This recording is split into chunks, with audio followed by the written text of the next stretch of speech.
Okay, we just did the bottom pivot, and now we're going to do the top pivot. The top pivot's quite a bit simpler.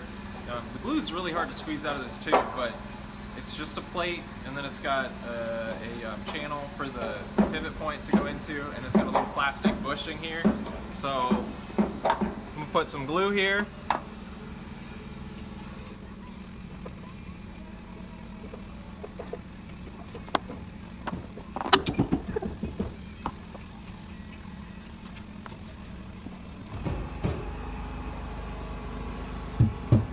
Couple screws.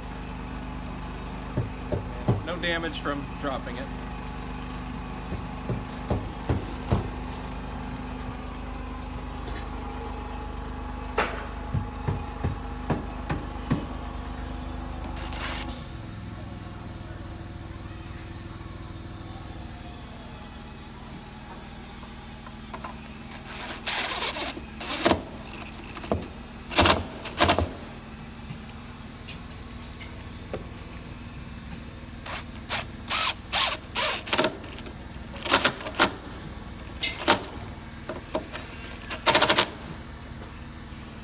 So the bushing can be replaced if it ever needs to be. Hopefully not.